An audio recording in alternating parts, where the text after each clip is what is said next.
Today is very windy. It is also November 28th, and today is actually Black Friday. It's always weird to me because I feel like, let me turn the camera around here. I feel like every November just feels like Black Friday because everybody does sales for like all of November into December, but today is actually Black Friday. But yeah, I'm using the GoPro here. I was going to use my iPhone, but the second I started recording, it said that the iPhone storage was full.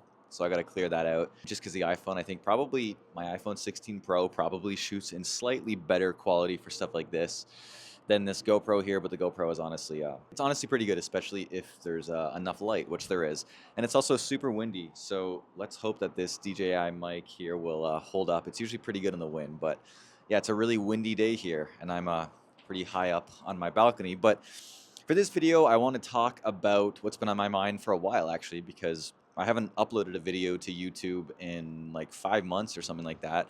And yeah, this video is one that I've been thinking about making for a while, but I really needed to write down my thoughts and just get everything like done to the best of my ability with my thoughts because I have a lot on it. But basically, it's going to be talking about the Muskoka 2025 half marathon that I did and how it was just the biggest failure of a race that I've had. And I think it took me so long to make this video because it kind of sucks to say that because this was the best training block that I ever did. Initially, when I was going to go into it, I wanted to document it, but life was just kind of busy. Life is hectic. Being a dad of twins, and I work full time. My wife works full time, so yeah, it's really hectic. It's really busy. So I trained really hard, and I don't have a lot to say on the training because it went really well. I'll put some of the weekly mileage on the screen that I did on Strava. Everything went really well. It was a 10-week training block. It's also super windy here. I really hope this mic does a good job. If it does a good job here, if you can hear me clearly, then this mic is incredible because it is insanely windy. But yeah, no, the training block went super well. I peaked at 116K. I had a few weeks before that at over 100K. And this year in general hasn't been that great. So those are my only few weeks at even over 100K. And it went like really well. The workouts went great. The confidence for the training block was super high going into the race. I thought this will be 100% a PB. My current PB in the half marathon is 1 hour, 18 minutes. I didn't train for a half marathon really at all back in May, and I ran an hour 22. So I thought, I feel like that's okay. If I put down a decent training block, I should be able to break my PB and run somewhere between like an hour 15 and hour 17. And the race came, the race started, and from about 8K on, it just was an absolute failure. Um, I don't have a lot to say on it other than there was just a complete burnout, and the burnout wasn't in my breathing or my heart or lungs because my heart rate dropped to like 150 during the race. My legs just didn't have it. So I think that there was a lot to it that day. I don't think I overtrained, but I think that I purposely tested something different, which was I didn't taper as early. So I think that played a role in it. Plus, it was also 15 degrees Celsius. It's crazy windy here. Everything is blowing around. It was 15 degrees Celsius, 90% humidity. What is that in Fahrenheit? You got to double it in that 30. So 30 plus 30 is like roughly 60 Fahrenheit and like 90% humidity. So just a terrible day for, running a race, trying to run a PB. But ultimately, I just burned out. Like, I'm not going to have an excuse. I have spent the last few months trying to figure out what happened on race day, and I don't fully know. I just really burned out. I remember it well. Everything was going pretty smooth, kind of, for the first few K, and then my legs, especially in my lower calves, just started to feel really tired. And this was the beginning of it. The lower calves felt just kind of heavy and tired, like they just didn't have any pop to them. Then about 8K, my pace started to go off. I was holding about 340 a kilometer until around then, and then yeah, it started to slow from there, and I just couldn't get the pace back up to where I wanted. And then the pain, not pain, but I guess fatigue came in my quads like I've never felt in my entire life. Like normally I can do it. I ran a full marathon the year before in 2:54, and within a few days I was running after feeling totally fine. This race took me over 2 weeks before my quads felt good again. So clearly something happened here. And I guess what frustrated me for so long was that I trained so hard. The training went so well, and I don't fully know why the race day itself just didn't go well at all. But I guess it happens to people, and I can spend all the time analyzing it that I want, but the truth is I'm not fully sure. Other than I just burned out on that day. I think with that all being said, though, in the last few months, I do really want to get back into YouTube and making videos. I really enjoy it. I think that I have perspectives on running and life and being a father and being, just living life in my 30s, my early 30s now, turning 32 soon in January, but still 31. Yeah, I just want to get back into making videos and talking about it. And yeah, stuff like that. I just feel like it's always something that I want to do and I really enjoy doing.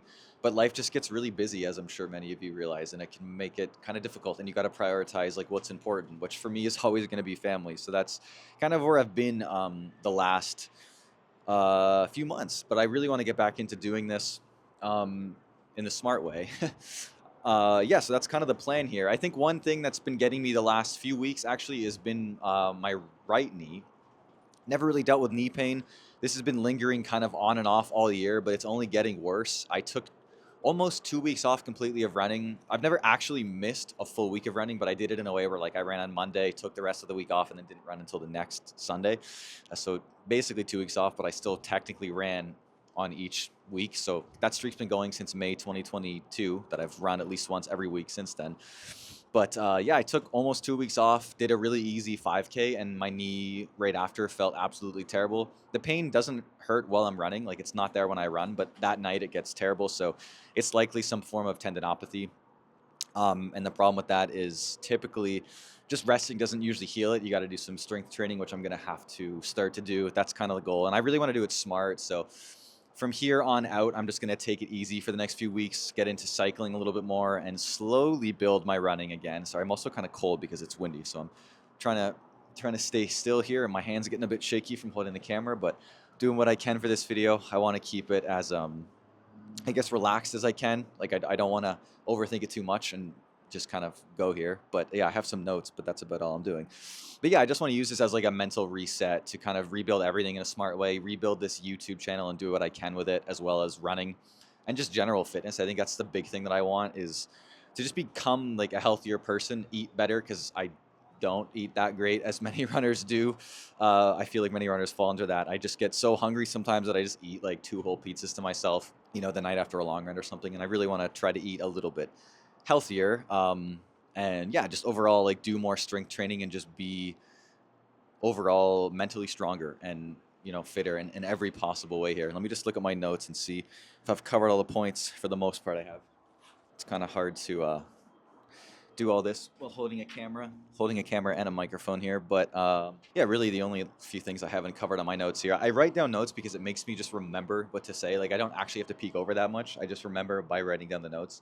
But yeah, to summarize, yeah, it wasn't fun to train so hard, to have it go so well. Although I do like the training. The training is probably the part that I enjoy the most. But the overall outcome, it wasn't awesome to train so hard, have such good confidence, and then just have, I guess, a blow up or a race go so badly and just not know why. Like if I knew exactly why, it wouldn't, get to me as much. And the day of the race, it didn't upset me that much. But then what happened was kind of what I knew was going to happen. Or as the weeks went on, it discouraged me more and more until now, where I'm kind of starting to, kind of come around again. But yeah, I feel like that happens to me sometimes. Like right away, I'm not as upset as I, as time goes on, I kind of process it more and then become more upset. But the training block went really well, and I would say that maybe it didn't. Maybe it didn't actually go that well because the race itself didn't go that well. I think that there's always stuff to be worked on, but I enjoy the process more than the actual outcome anyway. So yeah, I just got to kind of rebound, bounce back, do it all in a smart way. And to kind of end the video, I'll say what's been really cool is my wife has been getting into running the past few months, and I think she's freaking amazing at it because she's never run in her life. She gave birth to twins 2 years ago, and then she started running in August, and she already broke 30 minutes in the 5K. I think she broke an hour in the 10K, and then she's already done a 15K long run, and she just wants me to train her to complete a half marathon. And I'm thinking, I think I could probably get her to run a sub 2 in the half marathon at this point. Yeah, we'll see. We're both signed up for a race in March, so I really want to document myself and her training for that and just kind of do some stuff like that. And yeah, with that being said, though, I'm getting cold. It's windy. My arm's sore. But yeah, if you guys enjoyed this video, please feel free to like and subscribe. Check out my channel. Thank you for watching.